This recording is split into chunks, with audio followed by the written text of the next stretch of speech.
जय हिंद दोस्तों, मैं रविशंकर सिंह आप सभी का स्वागत करता हूं जिज्ञासा द थर्ड आई में।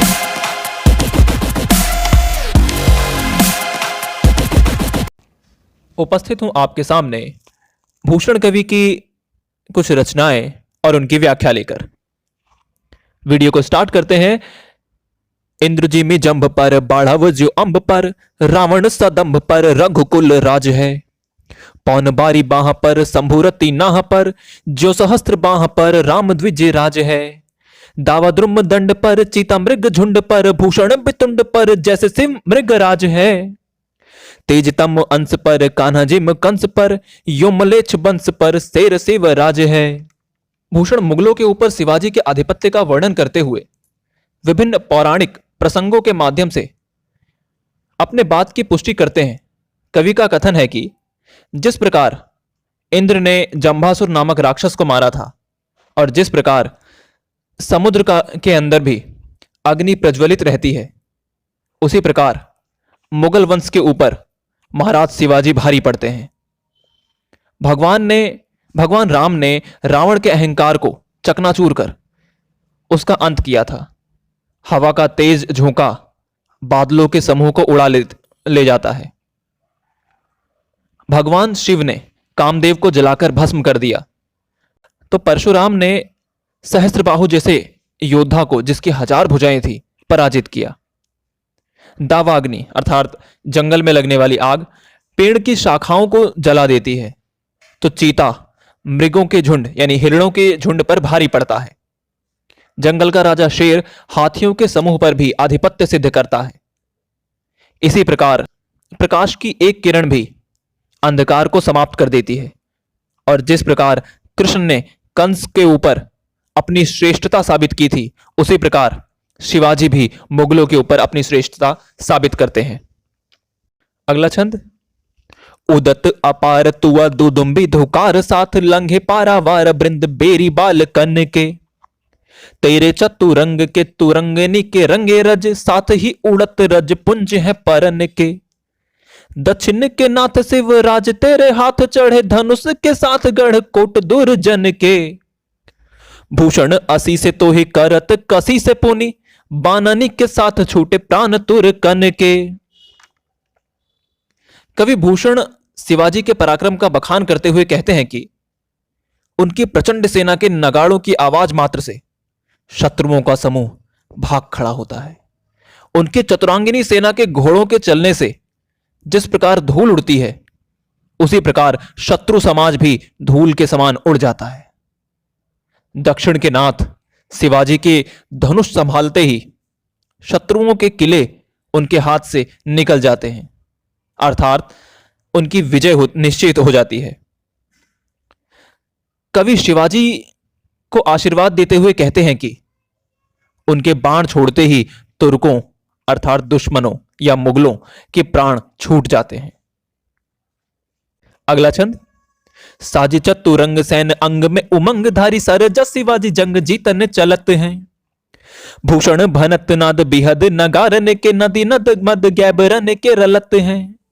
ऐल फैल खैल भैल खलक में गैल गैल, गजन की ठैल पैल सैल उसलत हैं।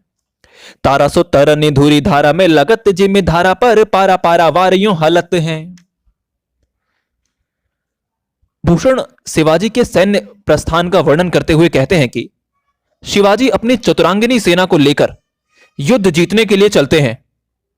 प्रस्थान के लिए बजने वाले नगाड़ों की आवाज सुनकर उनकी सेना में शामिल श्रेष्ठ किस्म के हथियारों के गंड स्थल से इतना मद स्रवित होता है कि प्रतीत होता है कि नदी में जल प्रवाहित हो रहा है। सेना के प्रस्थान और हथियारों के समूह के आपस में टकराने से चारों तरफ खलबली मच जाती है तथा पर्वतों की चट्टानें अपने स्थान से लुढ़क जाती हैं।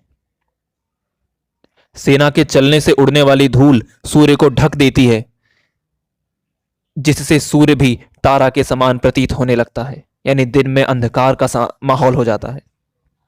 इस कारण सागर भी हिलता सा प्रतीत होता है, मानो किसी ने थाली में पारा रखकर हिला दिया हो। अगला छंद। वेद राखे विदित पुराण पर सिद्ध राखे राम नाम रखे अति रस न सुघर में। हिंदू ने की चोटी रोटी राखी है सिपाही ने के कांधे में जनेऊ रखे माला राखी घर में।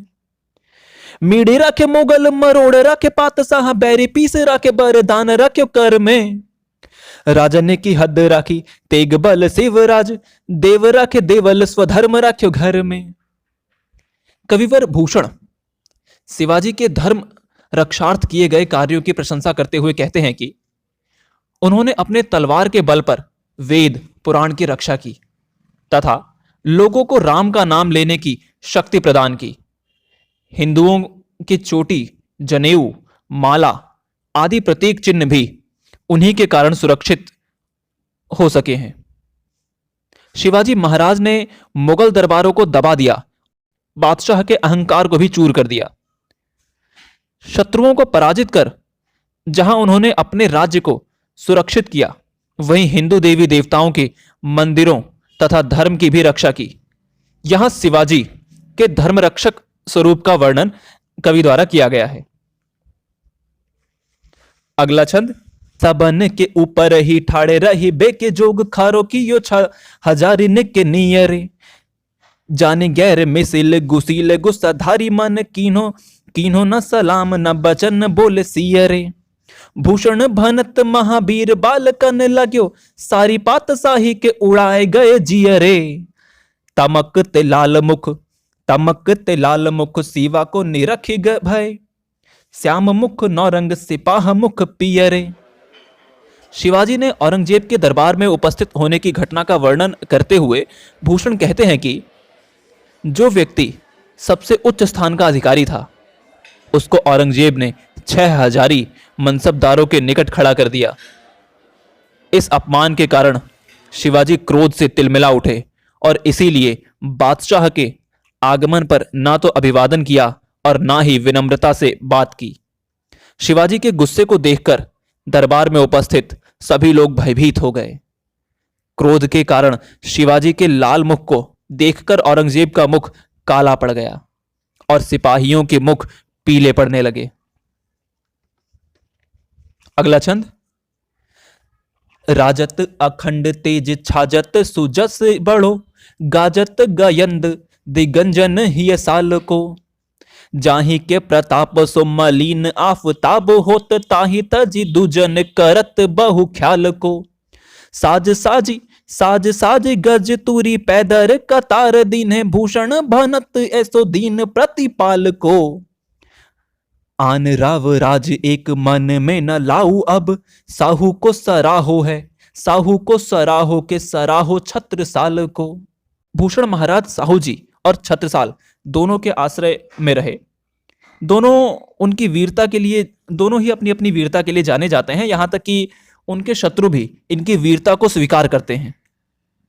भूषण का कथन है कि इनका यश और प्रताप सभी दिग्गजों पर शोभा पाता है।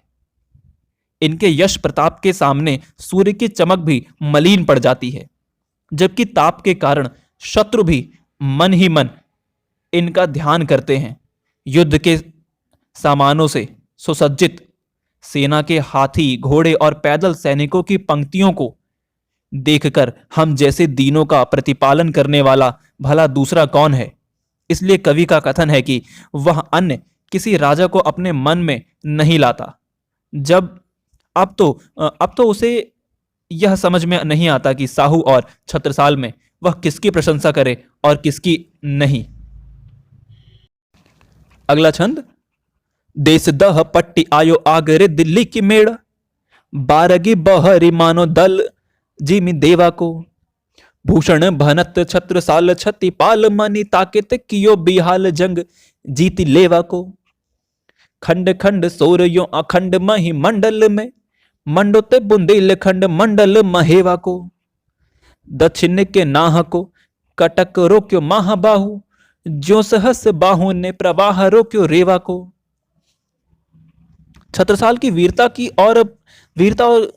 की प्रशंसा करते हुए भूषण कहते हैं कि महाराज छत्रसाल आगरा और दिल्ली के रास्ते में पड़ने वाले क्षेत्रों को उजाड़कर बादशाह के सिपाहियों पर ऐसे टूट पड़े जैसे देवताओं की सेना राक्षसों पर टूट पड़ती है।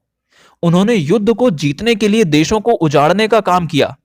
उन्होंने अपने पराक्रम से शत्रुओं के यश को समाप्त कर दिया। इससे उनकी कीर्ति समस्त बुंदेलखंड और सारे संसार में फैल गई।